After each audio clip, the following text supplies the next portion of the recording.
Bueno, yo soy asistente social, soy la coordinadora de la Oficina de Infancia, ex Oficina de Protección de Derechos dependiente de Sename, desde el año 2010, programa dependiente exclusivamente de la Municipalidad de Antofagasta. Básicamente y pido las disculpas pertinentes porque en realidad no pude estar en toda la jornada, solo pude venir a la mesa y contarles que en realidad no estamos cambiando de casa y es por eso que estamos medios locos. Cuando termine la exposición les voy a dar la nueva dirección.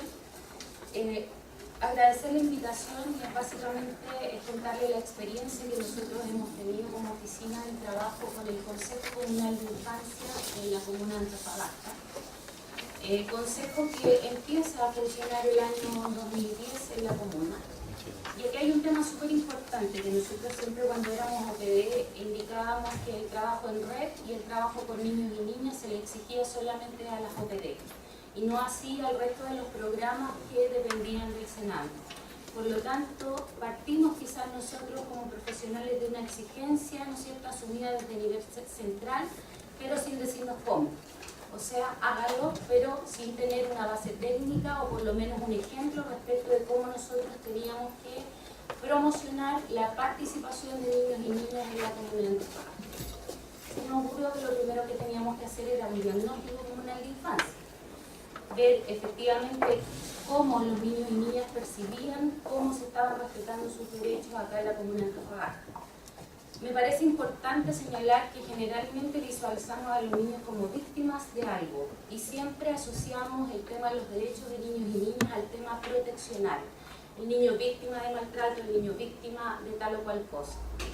La Convención Internacional se divide en 4 ámbitos y esos 4 ámbitos nosotros quisimos respetarlos como justamente queríamos que los niños participaran en todas estas situaciones que les pudiesen afectar.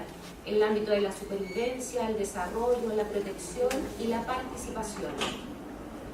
Partimos de este diagnóstico y obviamente juntamos a los niños, fueron a los primeros quienes quisimos hacer la devolución de cómo ellos visualizaban la comuna de Antofagasta, de qué manera este mundo adulto, inclusive ellos mismos se percibían vulnerados en estos 4 ámbitos, no solamente el proteccional, y lo voy a recalcar yo creo durante toda mi exposición.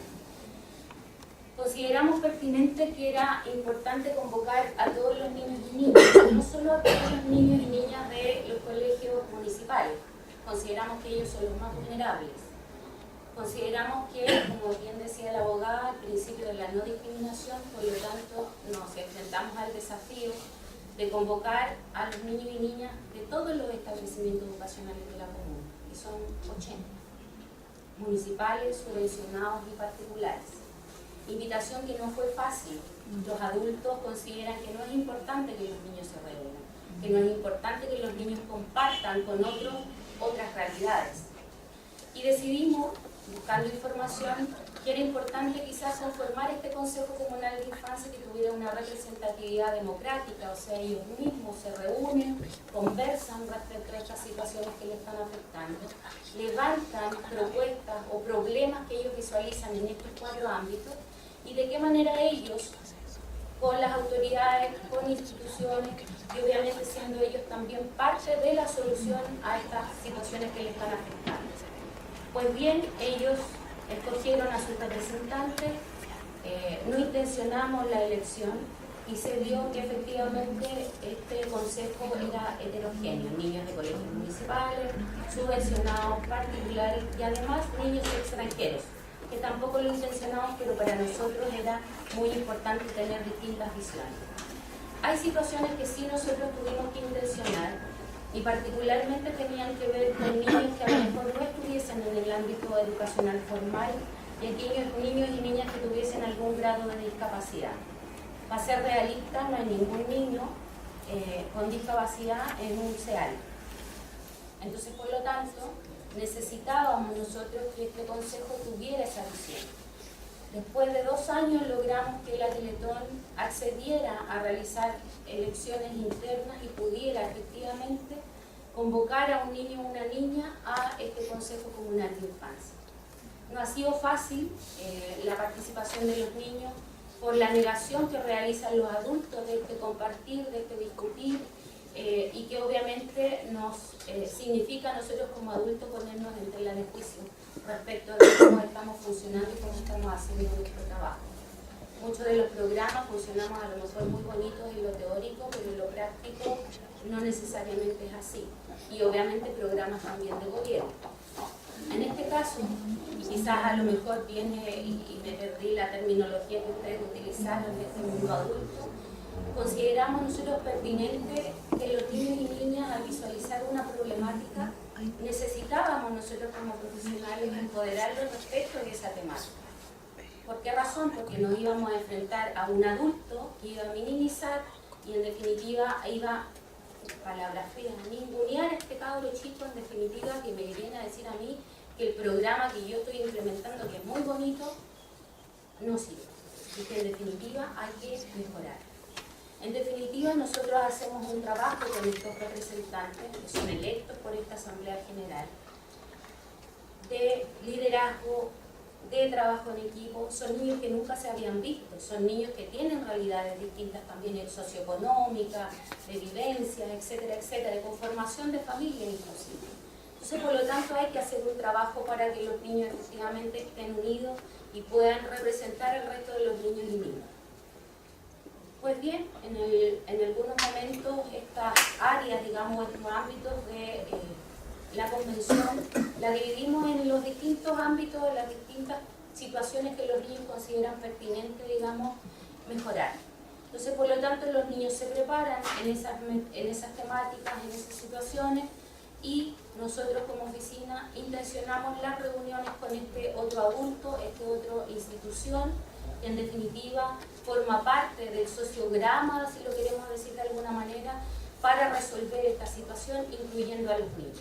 Estas reuniones se generan con los adultos, se solicitan acuerdos y efectivamente tratamos de lograr resolución de aquello.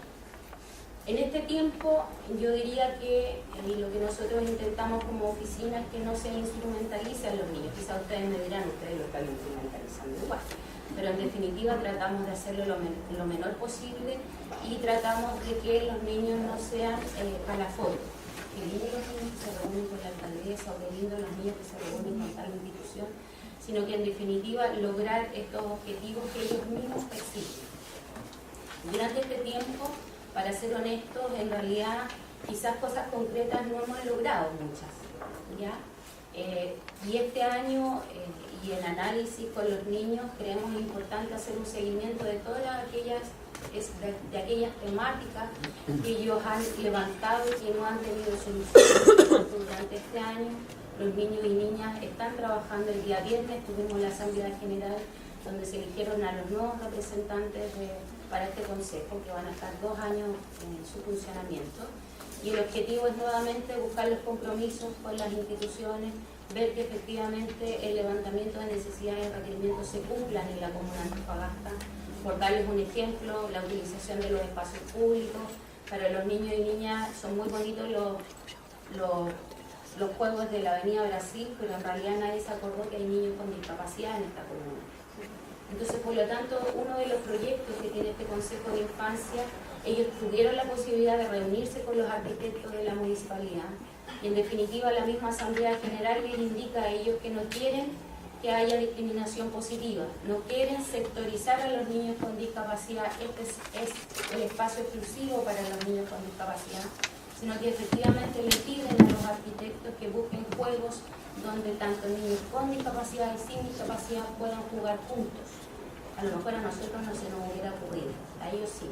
Esperamos poder concretar ese proyecto.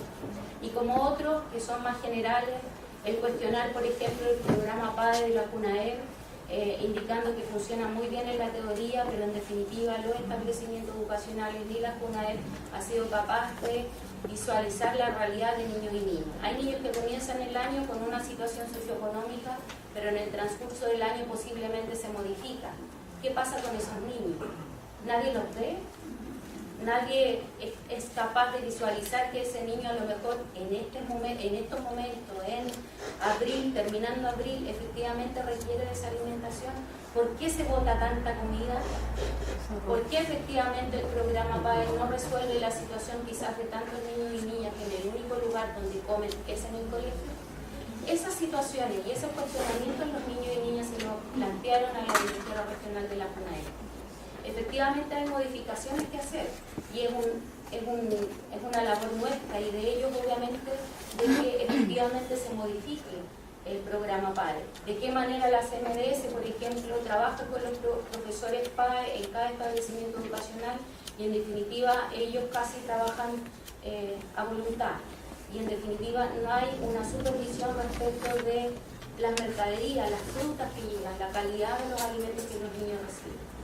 Por darles un ejemplo, son muchas otras acciones y situaciones que ellos quieren abordar. Dentro de los diagnósticos se planteaba que ellos, el derecho, digamos, en el ámbito, digamos, de supervivencia, es que ellos, tanto niños de sectores acomodados como aquellos sectores más vulnerables, no tienen un adulto cuando lo necesitan. De qué manera ellos también quieren sensibilizar al mundo adulto para indicarles que es importante no solo las cosas materiales, sino que efectivamente el contar con un adulto que lo escuche, que en definitiva esté preocupado de lo que le sucede día a día. Esas son las acciones que en realidad está trabajando el Consejo Comunal de Infancia. Y para nosotros como oficina también es importante, y de eso nos hemos preocupado, que no solamente porque queremos la independencia de ese consejo a futuro o lo más próximo posible, pero para eso también sabemos que hay ámbitos jurídicos que nosotros como profesionales debemos resguardar. El Consejo Comunal de Infancia de Antofagasta funciona con un decreto alcaldicio que regula su funcionamiento. Efectivamente los niños sancionan ese manual y ven de qué manera son las elecciones, de qué manera efectivamente funciona cada uno de estos estamentos que los componen. Y nosotros como profesionales no nos quedamos contentos con eso. De hecho, si ustedes bien saben, hay ordenanzas de participación ciudadana. Hemos investigado a nivel nacional de qué manera se puede incorporar este consejo. Hay otros consejos en el país que están regulados por la ordenanza municipal, pero sin embargo son solo el nombre del Consejo Comunal de Infancia porque está conformado exclusivamente por adultos. En este caso nosotros como profesionales estamos, y así ya tenemos avanzadas las conversaciones, el Consejo Comunal de Infancia va a estar aprobado por esta ordenanza como está constituido, exclusivamente por niños y niñas, apoyados en este caso por nosotros como oficina de infancia. Y si en definitiva no existe la oficina de infancia y no existimos nosotros como profesionales, en este caso la comuna de Antofagasta debiera estar regulado el funcionamiento de este consejo.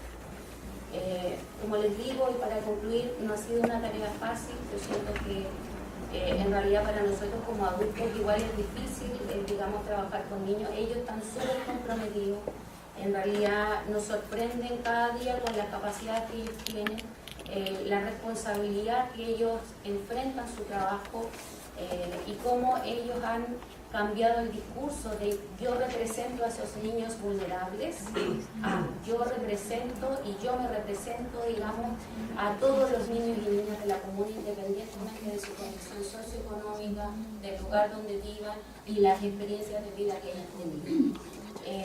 Creemos que nos falta nosotros como oficina, y ahí uno hace mea culpa, no todo el mundo conoce el Consejo Comunal de Infancia, y es porque quizás a la prensa no le interesa, ¿no es cierto?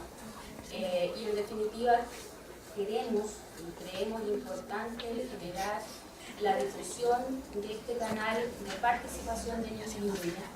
De hecho, este año, a petición también de la Asamblea General, estamos haciendo un plan piloto de buzones consultivos en 10 establecimientos educacionales de la comuna, también municipales particulares y subvencionados, como una forma de que todos los niños y niñas tengan la posibilidad de manifestar sus inquietudes e inclusive también indicarnos si son víctimas de algún tipo de vulneración de derechos, dado que la oficina que yo represento no solo trabaja en el ámbito comunitario, sino que también en el ámbito proteccional, en la restitución de derechos de niños y niñas en caso de vulneración leve o moderada.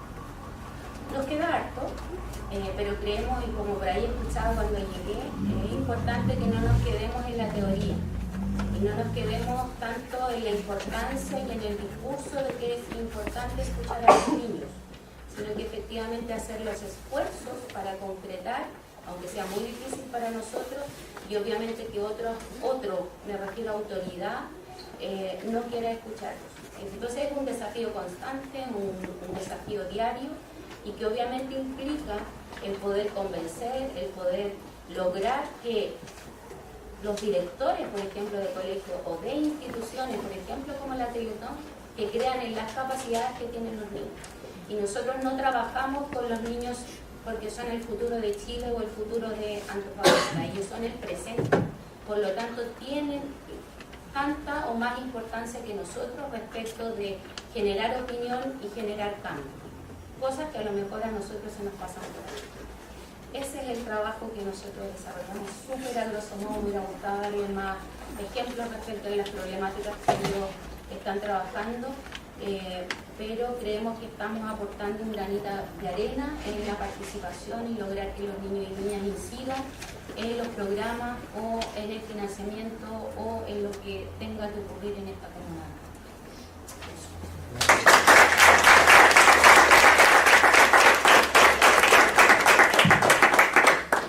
Bueno, ya que presentaron las tres personas, Fabiola, Cristian y Gloria, queremos invitar ahora a una ronda de discusión, preguntas, en las cuales vamos a hacer todo cruzado.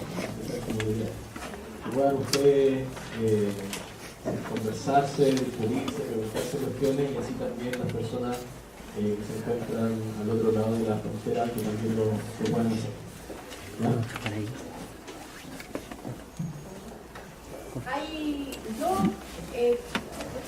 Hay dos puntos que habló Gloria que me parecen muy relevantes y que ojalá ustedes también tengan la posibilidad de dar su opinión o de hablar de su experiencia si que la han tenido. Dentro de las varias cosas que hago, me toca hacer labor de observación en comisarías frente a cuáles detenciones de marchas ciudadanas. ¿Ya? Yo trabajo como profesional externo al Instituto Nacional de Derechos Humanos. Entonces, cada vez que hay una movilización ciudadana, me corresponde ir a revisar comisarías. Y lo concatené con lo que señaló Gloria, que es una de las conclusiones del Consejo Comunal de Infancia, ¿cierto? Que en Antofagasta existe una cantidad, sería interesante también hacer un estudio al respecto, pero es una cantidad problemática de adolescentes, y algunos directamente niños y niñas, que participan legítimamente de estas marchas estudiantiles, marchas de los secundarios, y que no tienen un adulto que esté en la casa en el horario en que el adolescente salió a marchar. Entonces, buscar el Ministerio Público es una teoría perfecta, es una teoría mía. Yo creo que el Ministerio Público dejó de cuadrarse con el Ministerio del Interior cuando el gobierno no les dio más plata y ampliar la plata. En esa perspectiva, hoy en día en Antofagasta yo les puedo decir, más allá de mi teoría, pero con datos duros, que cada día son menos los estudiantes detenidos por marchas para naturaleza. ¿Se han fijado en ese detalle? Cada día hay menos personas que son investigadas por presuntos desórdenes públicos, presuntos daños. Sin embargo, la única elemento por el cual son detenidos es cuando el estudiante supuestamente agrede al carabinero, o en el caso de los niños y niñas que no son detenidos, pero que son retenidos hasta que un adulto responsable los vaya a buscar.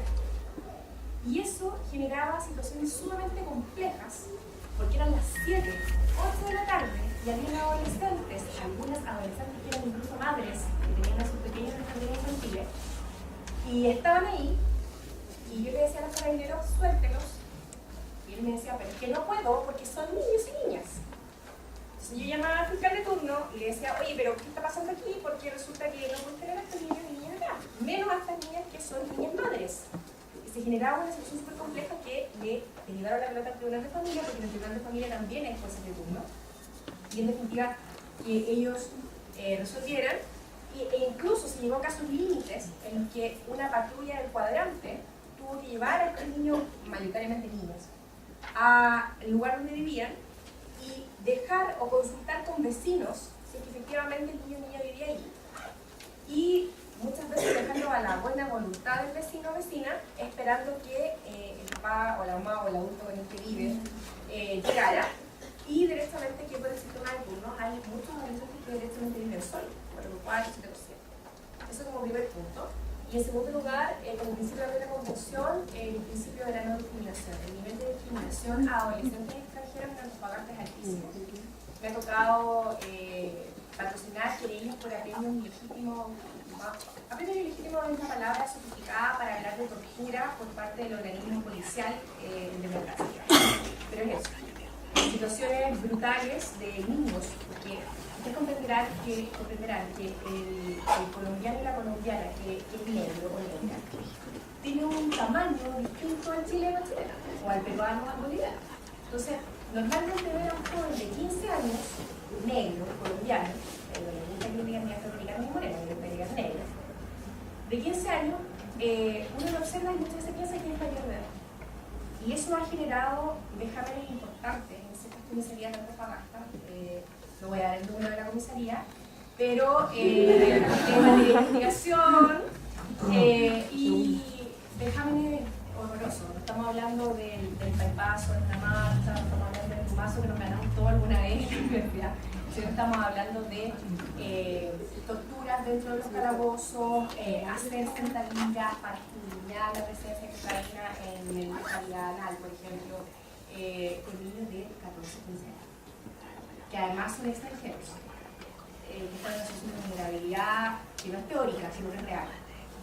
Entonces creo que esos dos temas, evidentemente creo que son temas que son algo cotidiano en el día a día de la Antofagasta actual. Y que nosotros como que yo no soy psicóloga y no trabajo de eso, nosotros los profesionales de las ciencias sociales deberíamos en nuestra comunidad también un poquito detenernos y tal vez iniciativas. Yo quisiera, justamente desde la experiencia de los juzgados, efectivamente el tema de la interculturalidad es un problema. Por lo menos los tribunales de familia aparentemente todavía no logran dimensionar, porque la exportación de patrones culturales que tienen que ver con el castigo, tienen que ver con la forma de crianza, ¿cierto?, no se amoldan muchas veces a los patrones culturales que tenemos nosotros. Además que, conversaba con Pablo, de que estamos hablando de profesionales universitarios de clase media alta, ¿cierto?, que son fuertes, ¿ya? De apellidos algunos más rimbombantes que otros, aunque bueno, ahora cualquiera puede ser juez, ¿ah? Pero efectivamente más una lógica del deber ser. Y no necesariamente la lógica del deber ser de la población, tampoco la lógica del deber ser de Bolivia y Perú, que son básicamente donde tenemos más de problemas, o de Colombia. Pero efectivamente ahí nosotros tenemos que de alguna manera jugar como científicos sociales, como actores de las ciencias sociales, como traductores entre la realidad social del extranjero y la realidad de cualquier clase distinta a aquel sujeto que ejerce el poder en ese momento, que es ¿ya? Eso es súper importante desde acá del lado de acá de la mesa, digamos, ¿ah? El tipo que tiene que sugerir al pueblo que resuelva, basado en 30 minutos de audiencia que se basa en un informe que llega a una institución. De alguna manera es una invitación también a recoger por parte de las instituciones ese factor que permita traducir el lenguaje social a una persona que tiene media hora para resolver un caso que lleva 20 o 30 años en la vida de una familia. Entonces, también es un tema de discusión si estamos en condiciones de, bajo los criterios de eficiencia, gestión de calidad, de metas de gestión, de si tú cumples con cierto número de casos, te pagan un bono. Ese sistema de eficiencia que rige ahora los tribunales de familia es un tema súper discutible, súper discutible. Pero respecto al tema de lo intercultural, tratar de incorporar esa mirada también desde los profesionales que trabajan en los centros. Yo siempre decía a algunos colegas, ustedes de alguna manera son los ojos del tribunal. Y es lamentable a veces entenderlo así, son los ojos, los pies, las manos, los oídos, la nariz, todo del tribunal. Y a veces, muchas veces, hay que hacer un esfuerzo doble en traducir y qué significa, ¿cierto?, para el niño ese contexto social y cómo se ajusta, qué validez tiene, hasta qué punto nosotros podemos exigir cosas que son propias del nacional y no del extranjero. Y ahí tenemos, como dice Fabiola, un paso súper grande en blanco. Todavía ahí estamos, efectivamente, creo yo, en familia con los ojos fundados. Estamos muy en los ojos. Lo mismo nos pasa inclusive con los gitanos que vienen aquí. Teníamos un problema de discurso, tanto de clase, ¿cierto? Como de nacionalidad, que es muy difícil a veces de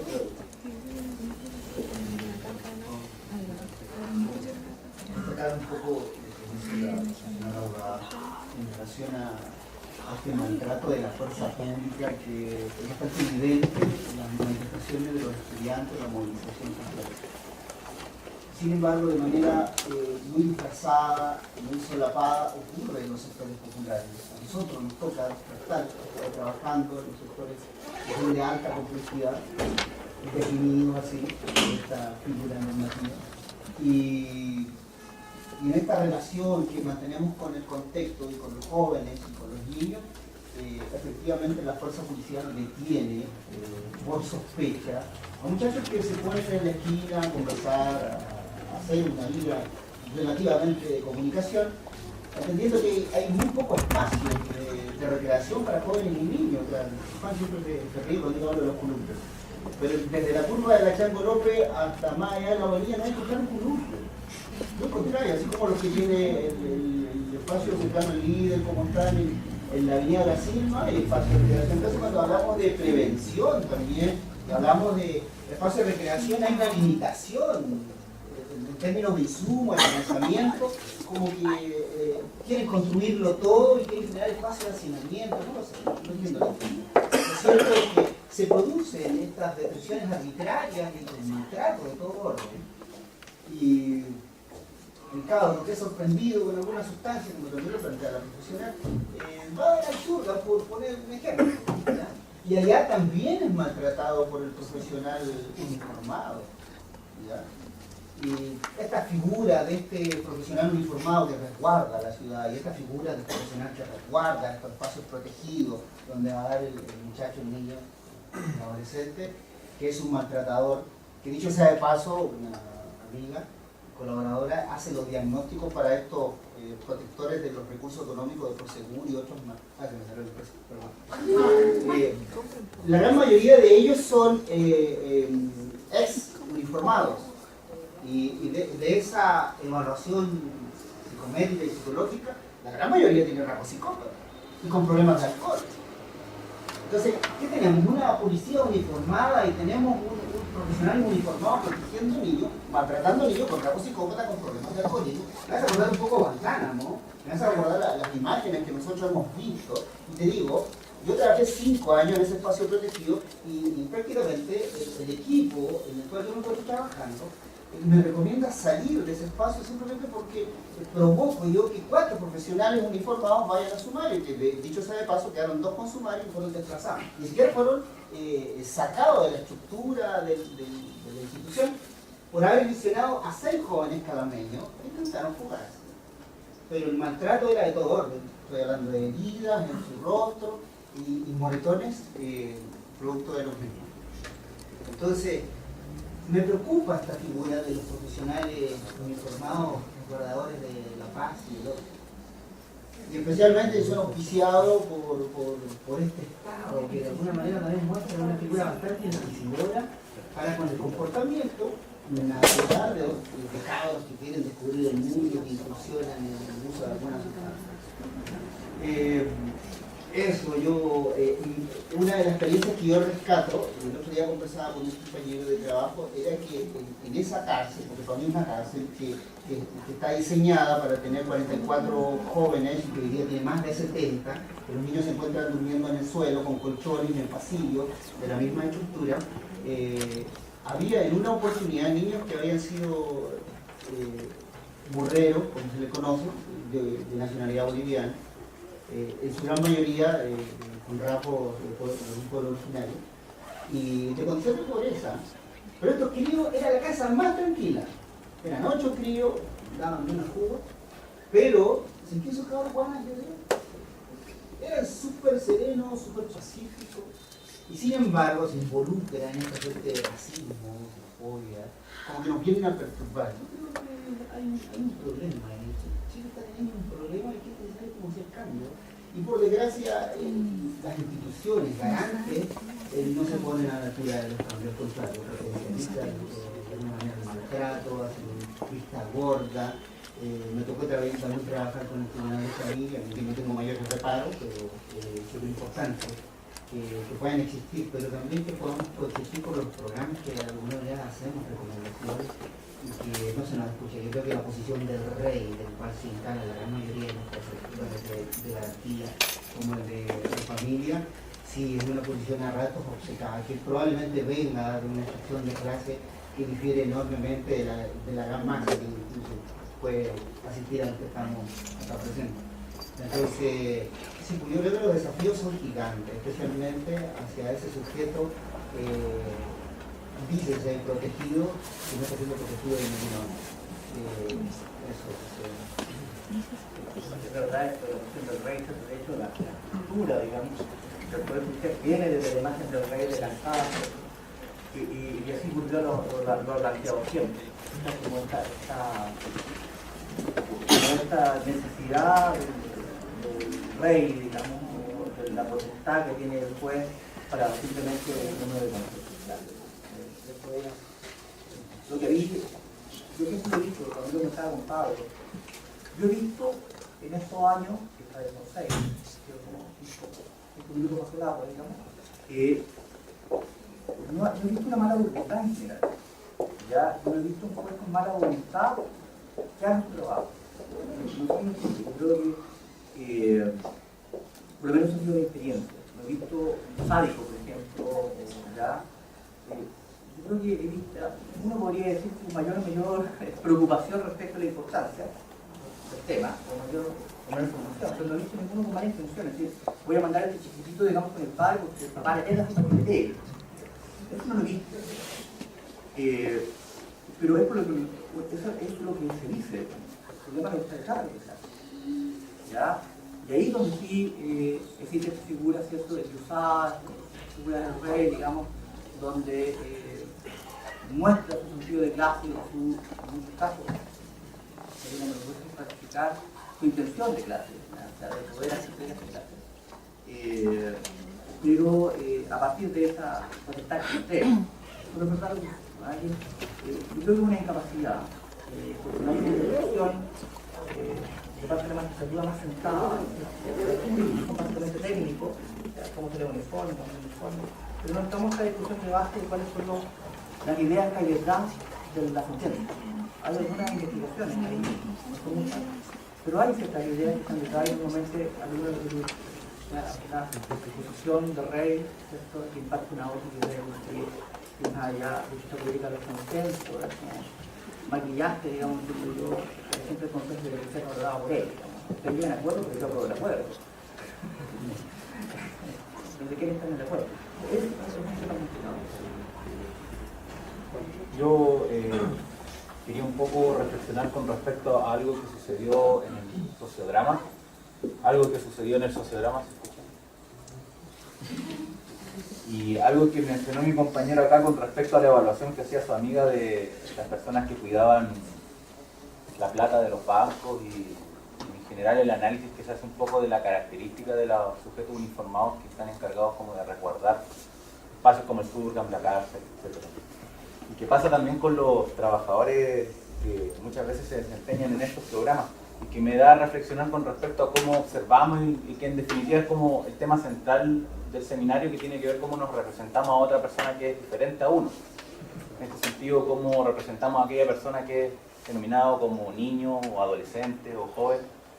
Y resulta curioso porque yo por lo menos he observado, y yo creo que las palabras y las opiniones que han salido acá y la práctica también me da un poco cuenta de eso, de que muchas veces nosotros destacamos, y pasa en el sociodrama, destacamos y observamos ciertas características y las calificamos como de muy mala manera y las estigmatizamos y de hecho hacemos diagnósticos, colocamos chapas, generamos dispositivos de control social, de encierro, con respecto a ciertas conductas que valga la curiosidad que muchas veces uno o la persona que trabaja también los tiene, pero son calificados de distinta manera.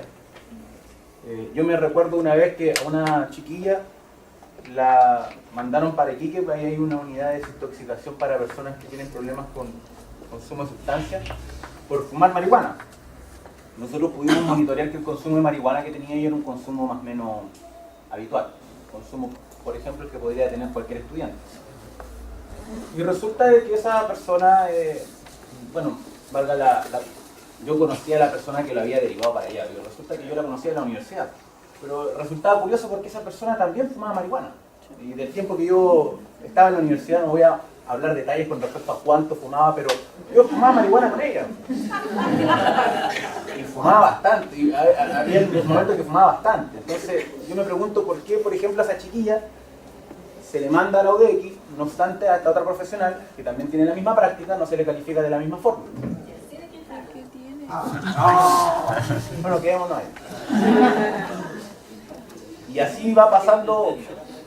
Por ejemplo, a veces nosotros calificamos ciertas conductas de ciertos chiquillos, de ciertas familias como disfuncionales, no, es límite, tiene control de impulso, bajo control de impulso, y uno ve que en la convivencia cotidiana muchas veces entre los pares uno observa ese mismo tipo de conductas, pero son vistas de otra forma. Y ahí yo quiero hacer como un enlace un poco con lo que había expuesto la compañera Siu, con respecto a estos distintos discursos que habitan en el interior de uno y que en definitiva van determinando las prácticas. Yo creo que, como para darle una vuelta a eso, no tengo una investigación a la mano, pero me doy cuenta de que hay una cuestión de poder que cruza, más allá de que cohabiten distintos discursos, hay una cuestión de control y de miedo que hay con respecto a cierto tipo de sujeto social que va determinando una práctica súper coercitiva y súper estigmatizadora, donde hay una serie de dispositivos como para calificar esa conducta de una forma, pero como yo estoy en una posición de poder y estoy en otra parada, se ve de otra manera. El caso de la chiquilla que fuma marihuana a mí me parece así como súper gráfico, porque me parece que en la vida íntima, en la vida privada, muchas personas a lo mejor también consumen algún tipo de droga o consumen alcohol. No obstante, cuando se le ve en una familia que está institucionalizada o en un chiquillo, se ve como el peor crimen del mundo. ¿Alguien más?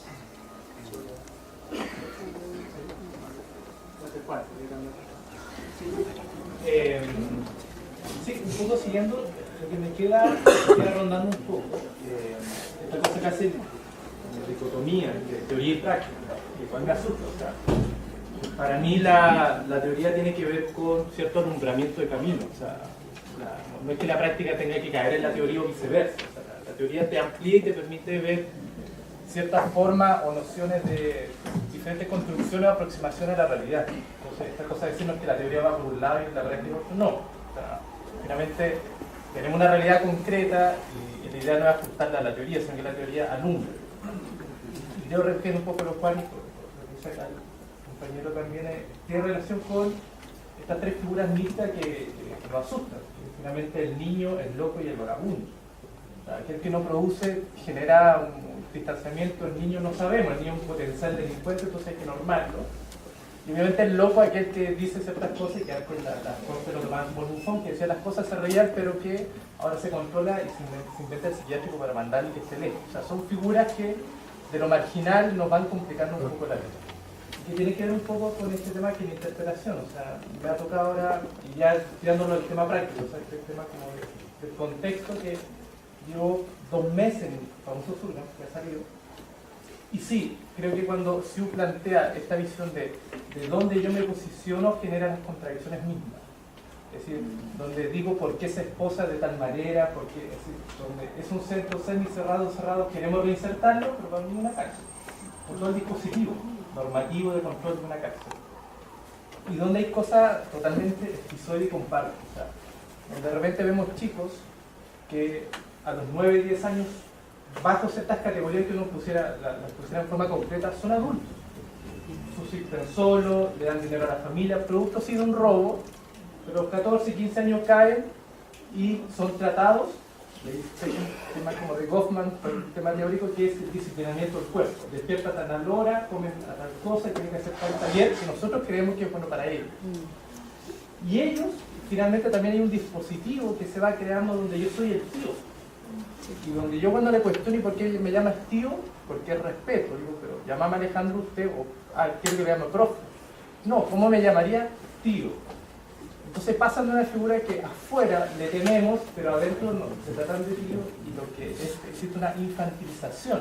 O sea, finalmente son adultos afuera, acá los trato como niños de 18 que me tratan de tío, pero lo más problemático que tiene que ver con el tema del saber y el poder es que los propios profesionales se tratan de tíos, y eso para mí ya es parte de la lucha.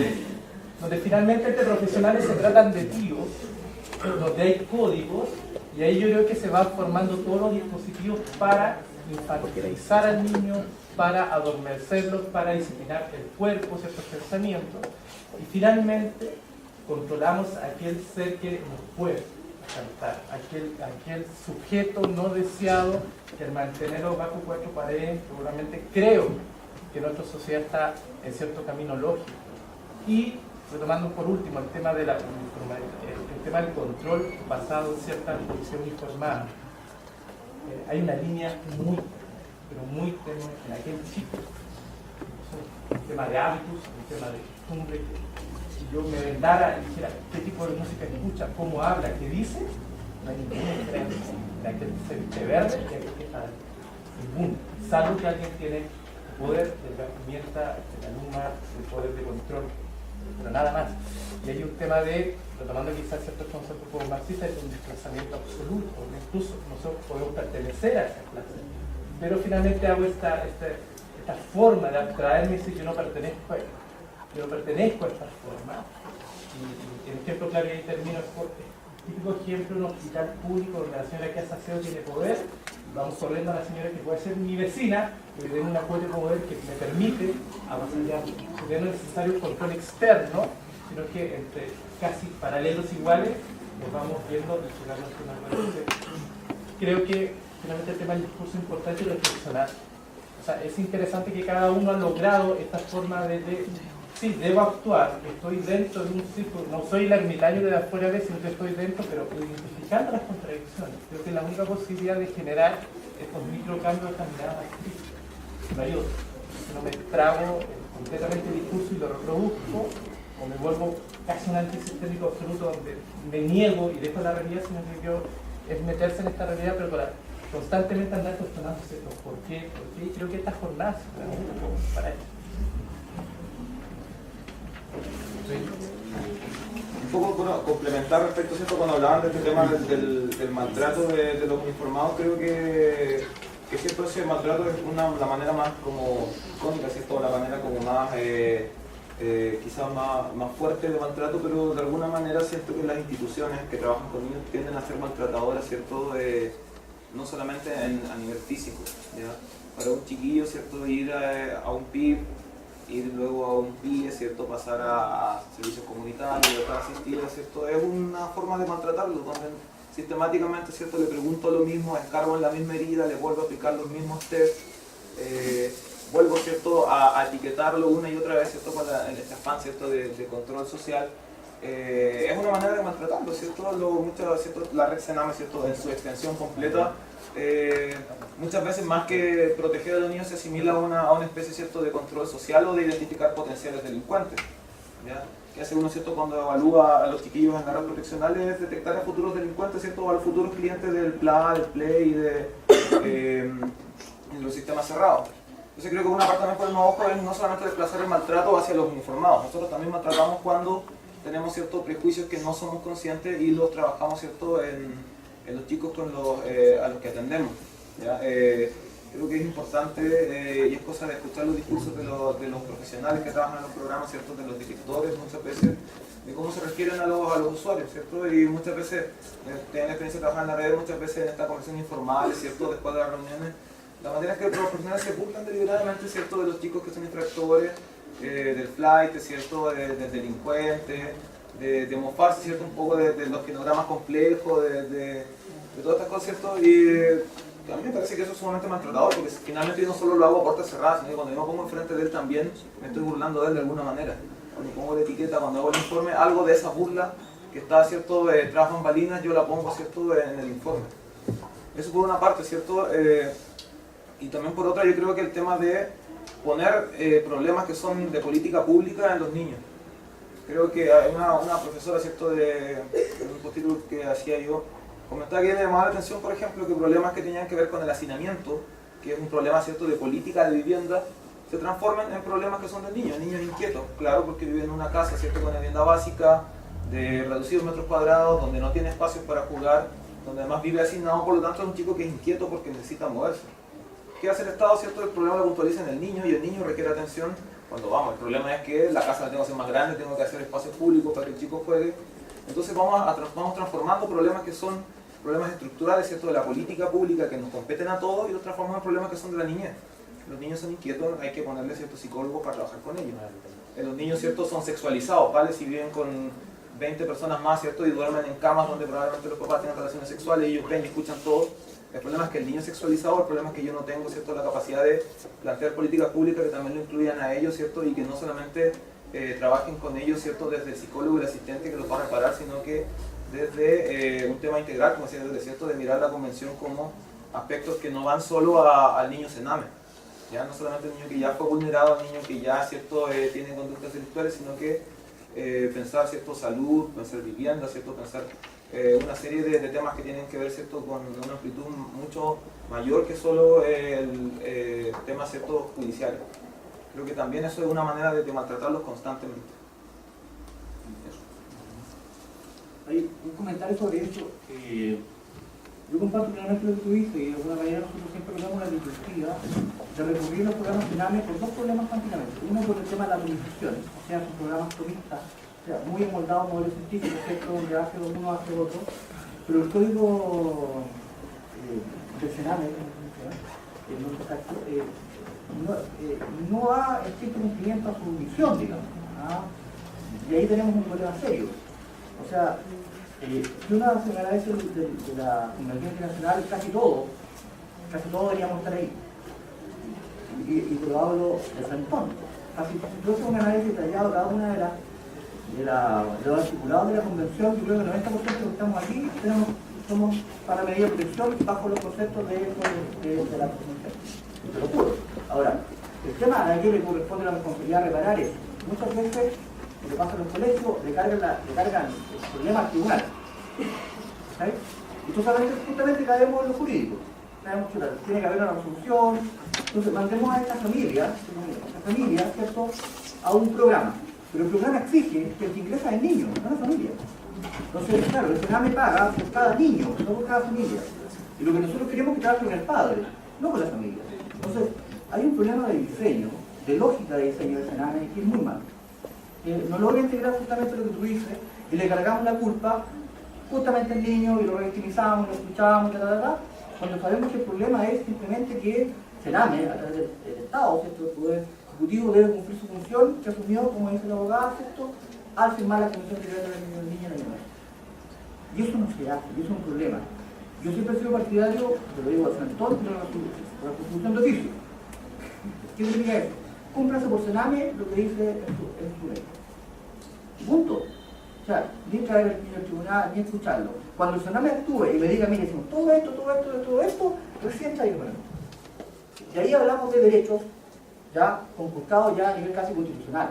De hecho, el profesor Cusó, por ejemplo, siempre habla de este modelo que no tiene un equipo social fuerte.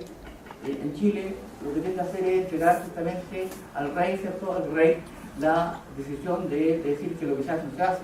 Pero eso es responsabilidad, entiendo yo, la responsabilidad legal exclusiva del Senado. No al Poder Judicial. Yo ahí comparto plenamente con el título que hace. Y yo creo que todos los, por lo menos los 10 consejeros que somos, yo psicólogo y 7 asistentes sociales, compartimos el mismo concepto. Lo mismo que o sea, hay una revictimización, una valoración, un problema de diseño general del programa de Sename que justamente lo que hace es revictimizar. Si me permiten, en la misma línea, también hay un tema de clase importante. De los que trabajan en esta área, o de los que estudian, han hecho práctica, ¿cuántas veces han visto un niño de C2 para C1 en la red Sename? No hay. Yo, afortunadamente, ya no trabajo en ningún servicio público. Y razón por la cual en mi oficina, obviamente, tengo juicios.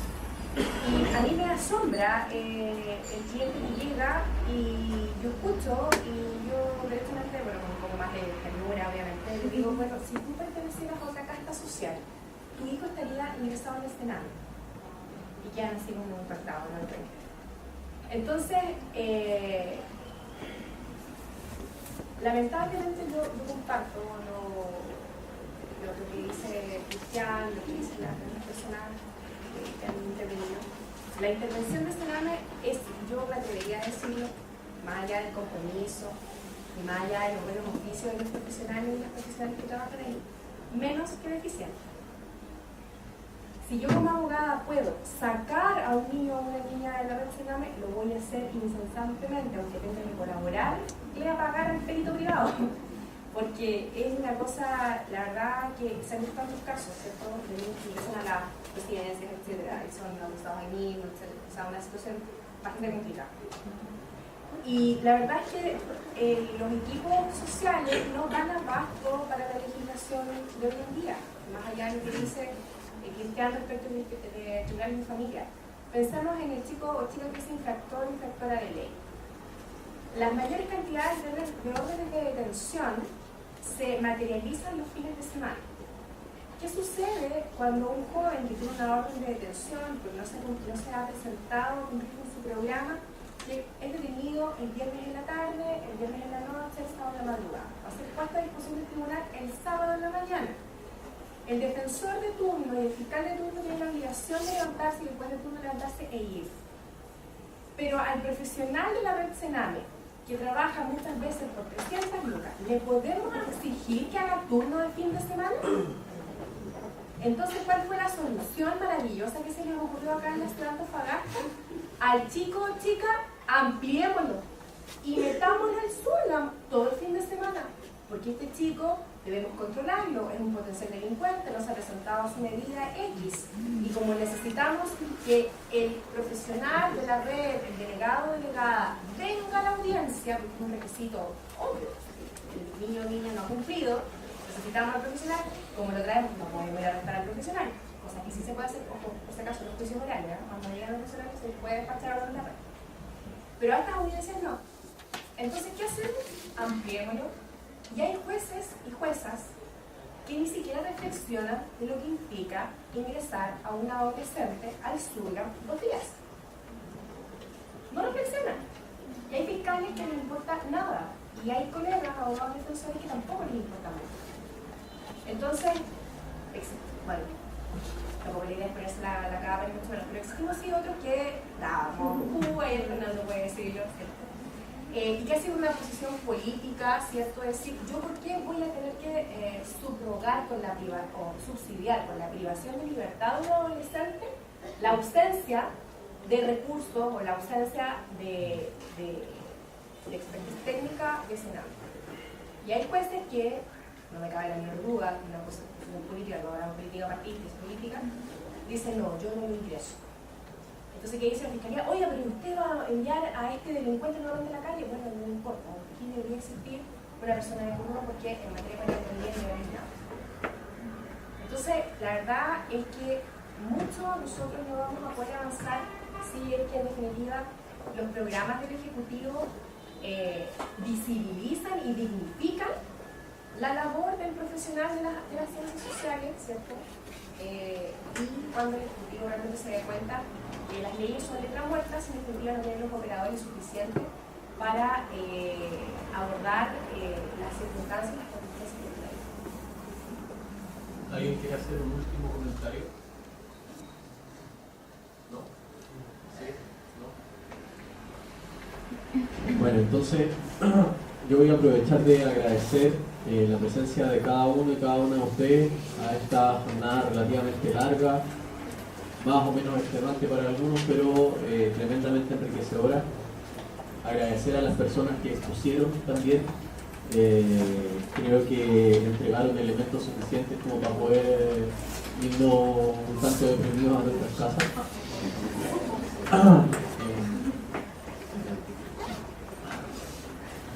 Y para nosotros como agrupación es importante generar esta instancia básicamente por dos motivos.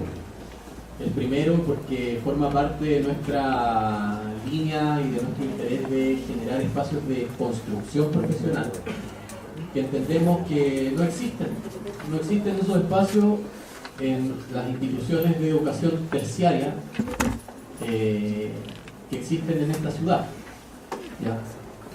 Del Consejo de Rectores y de las otras. Y por otra parte, nos parece que vamos en camino un poco a generar discusiones que evidencien las contradicciones que todos y cada uno llevamos con nosotros en nuestro cuerpo y en nuestra lengua. Entonces, lo que trato de decir es que en el proceso de dignificación de nuestro trabajo, acá aparecieron una serie de otras otredades que no eran necesariamente la temática de la jornada, ¿cierto? Apareció el tema de ser extranjero, apareció el tema de la nacionalidad, el tema de la etnia, el tema del género, y vemos cómo podríamos tomar solamente lo que dice Cristian, solamente lo que dijo Siu, solamente lo que dijo Fabiola, lo que dijo Gloria, y estar mucho rato discutiendo y darnos guaraca con eso, ¿ya?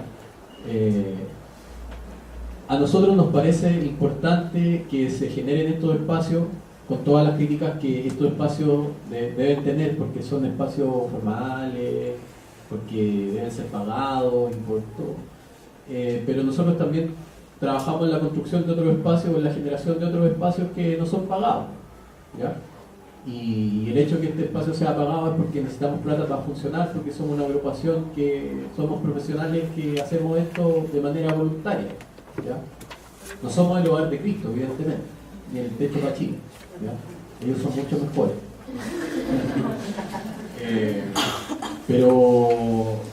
Pero finalmente a nosotros nos queda agradecer su presencia. Espero que nos sigamos viendo con algunas de las personas que están acá, no solo en estos espacios, sino que en otros. Nosotros estamos abiertos a compartir aquello que hacemos y aquello que sabemos y que no sabemos con otros y con otras en los trabajos que desarrollamos, y poner en juego estas discusiones y otras más. Agradezco nuevamente y finalmente les debo decir que sus certificados van a ser entregados. ¿Nunca? No, están listos. Ah, están listos. Y que por favor nos entreguen la evaluación para nosotros ir también visualizando qué otras cosas podemos hacer y cómo podemos ir contribuyendo a estas discusiones. Muchas gracias. Chao.